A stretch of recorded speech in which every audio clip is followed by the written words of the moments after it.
Mga sasakyang iligal na dumaraan sa EDSA busway hindi nakatakas sa operasyon ng Special Action and Intelligence Committee for Transportation kaninang umaga. Kabilang na dito ang ilang sasakyan ng gobyerno. Si Ryan Lesige sa sentro ng balita.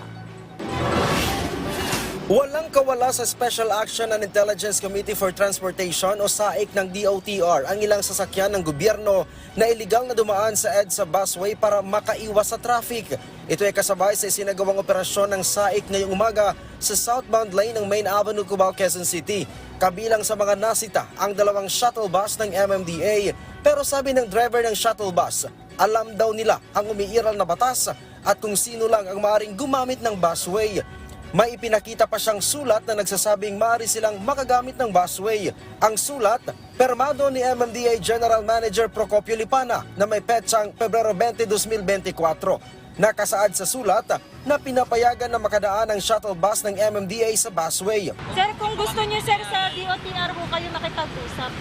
Kasi po sir, ano po sumusunod lang din naman po. Kayo naman ang nagpapuan dito. Kaya naman magago, si chairman na bahala mag-ano.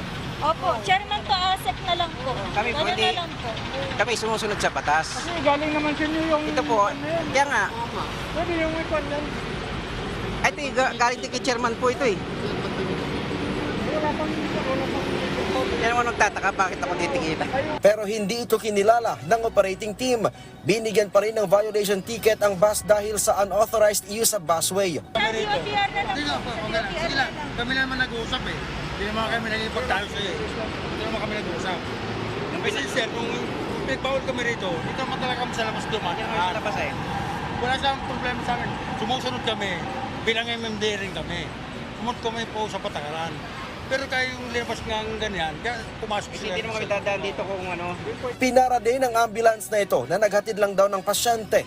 Depensa ng driver, bago lang siya at hindi niya alam na bawal pala sila sa busway kung walang dalang pasyente at kung hindi emergency. Humingi po kami ng pasensya dahil bagong driver po ng ambulance sa barangay, wala po kaming pauwi na po kami. May tawag lang po sa barangay namin na pipikapin ngayon na ihatid, kaya po nagpamadali kami dito kami dumaan sa busway. Hinuli din at nabigyan ng violation ticket ang AFP shuttle na ito. Nagdulot naman ng pagkantala ng biyahe ng EDSA bus carousel ang isinagawang operasyon. Kaya naman, ang ilang pasahero napataas ang kilay. Tanong nila, ba't isinabay sa rush hour? Malilate na kami. Medyo nakakapala konti. Ambot nyo, tambaluslo. Sa ambulance, dama lang yan. Dito pagawin sa carousel. Mapa-under naman politiko. Batay sa DOTR, tanging LTFRB authorized bus na may rutang busway, on-duty ambulance, fire trucks, PNP vehicles na nagbibigay serbisyong may kinalaman sa busway ang marilang pumasok at gumamit ng EDSA busway.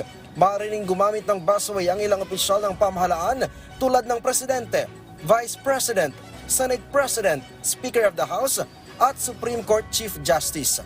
Ryan Lesigues para sa Pambansang TV sa Bagong Pilipinas.